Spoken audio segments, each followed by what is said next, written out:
ካብ ትግራይና በፌደራል ለህጹጽ ደብዳቤ ሓገዝ ተጻሒፎም መንግስቲ ኢትዮጵያን ዓውደ ትምህርቲ ትግራይ ዝግቦ በጀትን ጥመተን መኸልካሉ ስዒቡ ኣብ ስርዓተ ትምህርቲ ትግራይ ከቢድ ሓደጋ ገጢሙ ከም ዘሎ ቢሮ ትምህርቲ ትግራይ ገሊጹም ኣብ ደቡብ ኢትዮጵያ ወተሃደራዊ ኦፕሬሽን ይጅመር ከም ዘሎ ተዓዊጆም ኣውቶ ባሕሪ ኢትዮጵያ ብናይሎም ትውልዲ ክንምልሶ ኢና ክብል ጀነራል ኢትዮጵያ ተሓንየሎም ኣብ ክልል ኣምሓራ ብሓደ ገዳም ዝተፈጸመ ናይ ሞርታር መጥቃዕቲ 6 ሰባት ተቐቲሎም ኣለው ሰላም ጥዕና ቤተሰብ ኩሉ ሚድያ ነሰዓት ዝሓዝናይ حبريتات بقند نطبታት فليمناهم نسناي مكتتالكم بخبر بمعدام ناب زرزر مبيلنا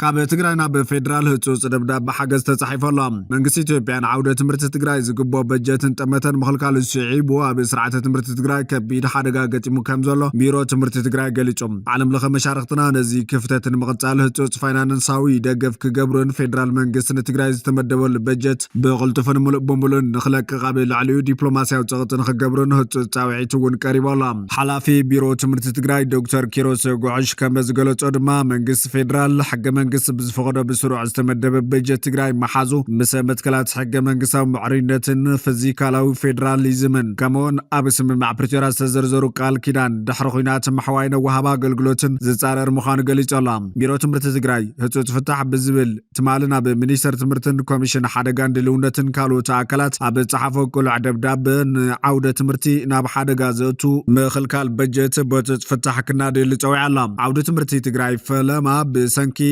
ጽዕንቶ ለበዳ ሕማም ኮሮና ቀጽሉ ድማ ብሰንኪ ዝነበረ ኩናት ን3 ዓመትን መንፈቅን ኣብያተ ትምህርቲ ተዓጽየን ተምሃሮ ካብ ማዕድ ትምህርቲ ርሕቆም ኣብያተ ትምህርትን መሰረተ ልምዓት ትምህርትን ከቢድ ዕንወት ዝወረደሉ ኣብ መምህራንን ተምሃሮን ንማሕበራውን ስነ-ኣእምራውን ጉድኣት ዝበጽሕሉ ኩነታት ተፈጢሩ ዝብለ ቢሮ ትምህርቲ ትግራይ ሳላ ሓገዝ ዓለም ለኸ መዳርክትና ኣብ መላእ ዓለም ዝርከቡ ተጋሩን ጻዕሪ መምህራንን ተሓዊስዎ ዝሓለፈ 2 ዓመትን መንፈቅን ውስን ዳግመ ህንጸት ኣብያተ ትምህርትን መምላእ ናውቲ ትምህርትን ተገይሩ ኣብ ታሕቲ ጊዜያዊ መምሕዳር ትግራይ ዝርከብ ኣብያተ ትምህርቲ ተኸፊተን ግልጋሎት መሃብ ጀሚረን መንባረን ኣዘኻኺሮላ ይኹን እምበር ኣብ ዝሕዚ ሰዓት መንግስቲ ፌደራል ንትግራይ ዝግባእ ሕገ መንግስታዊ በጀት ብምኽልካሉ እቶም መዓት ፀገም ተፃዊሮም ዛጊድውን ኣብ ስራሕ ዘሎ መምህራንን ዝፍትን ማሃያ 16 ዋርሕ ካብ ዘይምኽፋሉ ብተወሳኺ ካብ ወርሒ ጥቅምቲ ተሒዙ ማሃያ መምህራንን በጀት ትምህርትን ክዕፀብ ብምግባር መምህራንን ስድሮም ንፀገም ተሳጢሖም ምግቢ ክራይ ገዛን ሕክምና ወጻእታትን ንምሽፋን ተጸጊሞም ከም ዘሎ ብሓፈሻ ዓውደ ትምህርቲ ትግራይ ንኸቢድ ውድቀት ዝዳርግ ፀገም ገጢሞ ከም ዘሎ ይገልጽ ብተወሳኺ ምግዳብ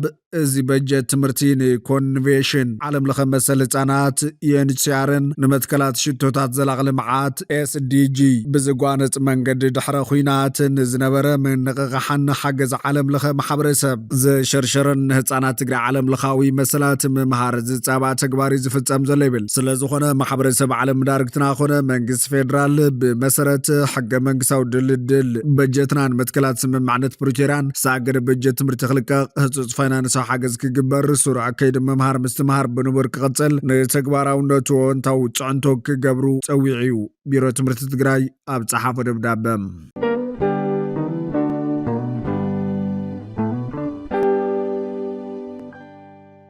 حتى بحر إثيوبيا بنايلهم تولدي كن ملوسينا كبل جنرال إثيوبيا تحنيم حتى بحر إثيوبيا بنايلهم تولدي كن ملوسينا له أبي سراوي تمكل خال حلاف وانا ممرحي تمرتن سلطنان جنرال يمر مكونن بيرو محبر سراوي إثيوبيا تخرج أبي كيح بحرز جبر مدرخ زتابي كتما دي سبا كايدولام جنرال يمر أبتوان كم زبالو إثيوبيان كيح بحري عميق تفترة متسار زلون حد سانتيم كلتجت يوم إيلولام أبي تاريخنا يوتاي ورار مكلاخل غاشا مراخبن مسمر نقدنا نيرزبلتي جنرال إثيوبيا بكيح بحري زلوات ساتفون زلوات بصحنتن مرققات بهراو ربحان لعلاونتان محلاو عزوز استوات اللويلم إثيوبيا زلعلو تحت هلونا قوانتي زغسك زيكونا حبراو تربحنتن زباو متسارن مرققات زقبر تعرن ممرحيب كام غبالن زغدم كم زخنا قليتشم كاب زحاليفو تزوبا بمسارة المعات متسار حدن تزبتات تزوبا كم زيتان آخر ونحابيرو لام قدا كيح بحرق قدا هلونا سلزخونا ሃገር ዝርከቡ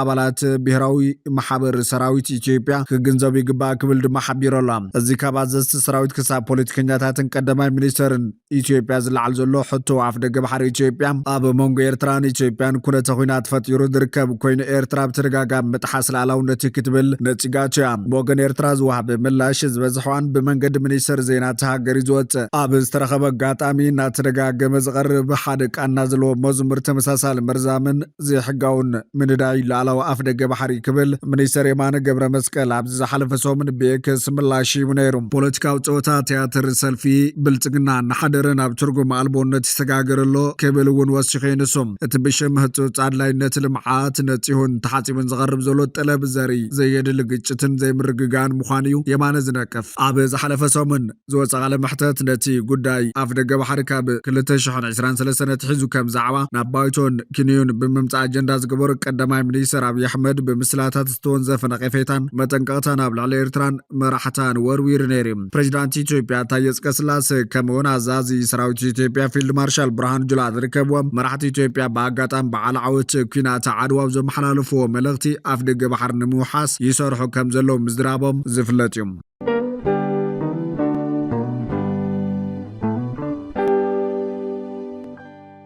ኣብ ክልል ኣምሓራ ኣብ ሓደ ገዳም ዝተፈጸመ ናይ ሞርታር መጥቃዕቲ 6 ሰባት ተቐቲሎም። ኣብ ክልል ኣምሓራ ዞባ ደቡብ ወሎ ወረዳ መሃል ሳይንት ኣብ ዝርከብ ገዳም ርእሰ ኣድባራት ወተከዓ ንግስት ኣትራኖስ ማርያም ዝተፈጸመ ደብዳቤ ከቢድ ብረት 6 ሰባት ከም ዝተቐተሉን ልዕሊ 20 ከም ዝተጎዱን ምምሕዳር እቲ ገዳምን ናይ ዓይኒ መሰኻኽርን ሓቢሮም። እቲ ብቐዳም 28 ለካቲት 2018 ዓ.ም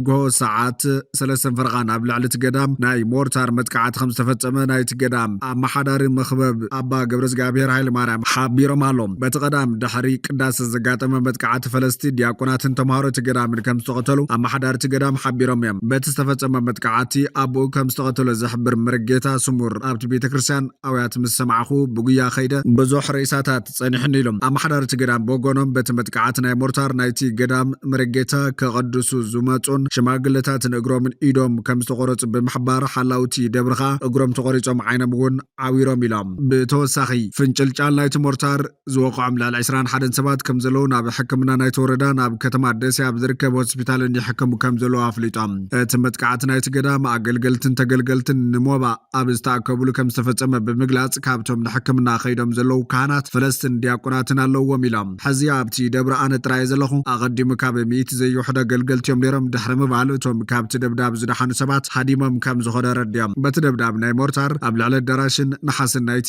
ቤተ ክርስቲያን ከቢድ ዕንወት ወሪዶሎም። በቲ መጥቃዕቲ ኣካላዊ መጉዳእቲ ካብ ዝበፅሖም ገሊኦም ኢዶም ዝተቆረፁ ገሊኦም እግሮም ዝተቆረፁ ካልኦት ከዓ ዓይኖም ዝዓወረሎም 10 ዝኾነ ከዓ መጠናዊ ኣካላዊ ጉዳእቲ ከም ዝበፅሖም እዚ ናይ ዓይኒ ምስክር ንቢቢሲ ገሊፆሎም። እቶም ዝሞቱ ኣካላቶም ኣዝዩ ስለዝተሃስየ እዚ እከለኢልካ ክተለልዮም ኣዝዩ ከቢድ ነይሩ ይብል እቲ ናይ ዓይኒ ምስክር። ኣመሓዳሪ እቲ ገዳም ብግዶም ነቲ ሬሳታት ኣራሪና ኢና ጠርኒፍናዮ ሙሉእ ኣካላቱ ዝተቆራረፀ ሬሳ እዩ ነይሩ ሙሉእ ኣካላቱ ዝረኸብናዮ ሬሳ ይነበረን ኢሎም። እዞም ኣብዚ ከባቢ ዘለዉ ዕጡቃት ከምዚ ዓይነት ወታደራዊ ብረት የብሎምን ክህልዎም እውን ኣይኽእልን እዩ ዝበለ እዚ ናይ ዓይኒ ምስክር ነቲ መጥቃዕቲ ኣብቲ ከባቢ ዝርከቡ ኣካላት ፀጥታ ዝፈፀምዎ ክኸውን ከም ዝኽእል ግምቱ ሂቦም። እቲ ከባቢ ዕጡቃት ፋኖ ሰራዊት መንግስትን ዝንቀሳቐስሉ ቦታ ኮይኑ ነዚ መጥቃዕቲ መን ፈፂምዎ ንምፍላጥ ካብ ዘይሻራዊ ኣካል ሓበሬታ ክርከብ ኣይተኻኣለን ዘሎም።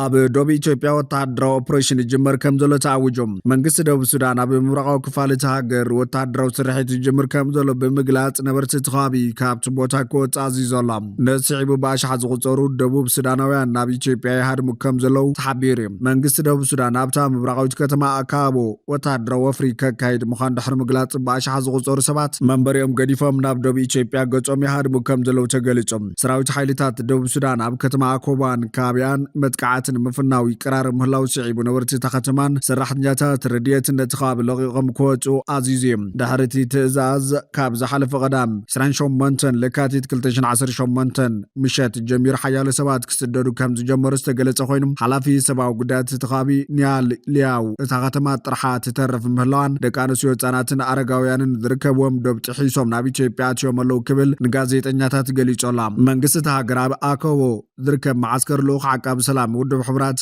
ሃገራት ክዕጾ ትእዛዝ ዘመሓላለፈ ክኸውን እንከሎ እቲ ውግእ ዘየድሊ ህልቂት ንጹሓት ሰባት ከየስዕ ብዝቐረበ ትእዛዝ ኣብ ልዕሊቶም ኣብታ ከተማ ተዓቒቦም ዝርከቡ ልዕሊ 82 ሽሕ ተመዛበልቲ ብርቱዕ ስጋት ፈጢሮላ። ዓለም ለኸ ኮሚቴ ቀይሕ መስቀል ICRC ኣብ ከተማ ኣኮቦ ኣብ ዝርከብ ሆስፒታል መጥባሕት እናሃበ እኳ እንተኾነ ብሰንኪ ሕፅረት ነዳዲ ሕሙማት ናብ ዝሐሸ ቦታ ንምጉዓዝ ከም ዘይተኻለም ዳይሬክተር ጥዕና ኣኮቦ ዱዓል ዲው ሓቢሮላ። ከተማ ኣኮቦ ኣብ ጥቓ ደቡብ ኢትዮጵያ ትርከብን ካብ 2013 ኣቆጣፅራ ኣውሮፓ ትሒዙ ኣብ ኢድ ቁፅጥር እቲ ብምክትል ፕሬዚዳንት ሪክ ማቻር ዝምራሕ ተቃዋሚ ሓይሊ ዝጸንሐት ክትከውን ከላ እቲ ናይ ሕዚ ወተሃደራዊ ምንቅስቓስ ነታ ኣብ 2018 ዝተፈረመ ስምምዕ ሰላም ሙሉእ ብሙሉእ ናብ ሓደጋ ዘእቱ ምዃኑ ተሓቢሮላ። ኣብዚ ቀረባ ሰሞናት ብምኽንያት እታ ኣብ ሰሜናዊ ክፋል ግዛት ጀንግለይ ዘጋጠመ ግጭት ልዕሊ 280,000 ሰባት ከም ዝተመዛበሉ ዝዝከር እዩ። እቲ ወተሃደራዊ ወፍሪ ከምቲ ዝተባሃለ እንተደኣ ጀሚሩ ብዝሒ ተመዛበልቲ ብዝለዓለ ደረጃ ክብከብሎ ተኽእሎ ከም ዘሎን ንፀጥታ ኢትዮጵያ እውን ክሃስዩ ከም ዝኽእልን ይግለጸላ።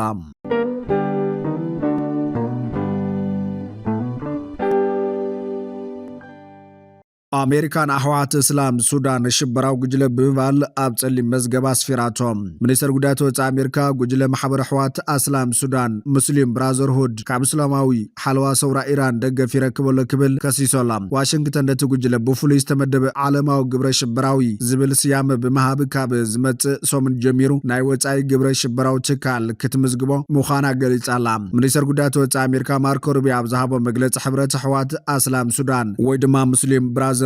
ኣብ ልዕሊ ሰላማውያን ሰባት ዝፍጸም ልጓም ዘይብሉ ዓመፅ ብምጥቃም ነታ ኣብ ሱዳን ዘሎ ግጭት ንምፍታሕን ዓመፅቲ እስላማዊ ተሓሳስቦ ንምስጓምን ዝግበር ጻዕርታት የዳኽመሎ ኢሉ እቲ ብፍሉይ ዝተመደበ ዓለማዊ ግብረ ሽበራዊ ዝብል ስያመ ኣብ ልዕሊ እቲ ጉጅለ ቁጠባዊ እገዳ ክግበር ዘኽእል ክኸውን እንከሎ እቲ ናይ ወጻኢ ግብረ ሽበራዊ ትካል ዝብል ምልክት ድማ ንዕኡ ንዋታዊ ደገፍ መሃብ ዘይሕጋዊ ዝገብር እዩ። ሚኒስትር ጉዳያት ወጻኢ ኣሜሪካ ሰራዊት ሱዳን ኣንጻር ሓይልታት ቁልጡፍ ደገፍ ኣብ ዝቃለሰሉ ዘለዋን ተጋደልቲ ማሕበር ኣሕዋት እስላም ጃምላዊ ቅትለት ሲቪላት ከም ዘካየዱ ኸሲሱ ብዓበይቲ ገሰት ሰብኣዊ ምስላት ክኽሰት ፀነ ሓይልታት ቁልጡፍ ደገፍን ደገፍትን ብዙሕ ግዜ ኣንጻር ሓይልታት ኣሕዋት እስላም ከም ዝቃለሱ እዮም ዝምግቱ። ሕብራት ኢሚራት ዓረብ ዋሽንግተን ነቲ ጉጅለ ኣብ ሱዳን ኣብ ጸሊም መዝገብ ንምእታው ዝወሰደቶ ስጉምቲ ብሓጎስ ተቐቢላቶላ። ኣብ ወርሒ ጥሪ ምምሕዳር ትራምፕ ኣብ ሊባኖስ ዮርዳኖስን ሱዳንን ዝርከቡ ምትእስሳራት ማሕበር ኣሕዋት እስላም ኣብ ጸሊም መዝገብ ዘእተዎም ኮይኑ እንተኾነ ስጉምቲ በቶም ጉጅለታት ተነጽግ እዮም። ኣብ 1928 ብግብፃዊ ምሁር እስላም ሓሳን አልባና ዝተመስረተ ማሕበር ኣሕዋት እስላም ኣብ መላእ ማእኸላይ ምብራቕ ፖለቲካዊ ውድባትን ማሕበራዊ ውድባትን ሓዊሱ ጨናፍር ከም ዘለዎ ይፍለጥ እዩ።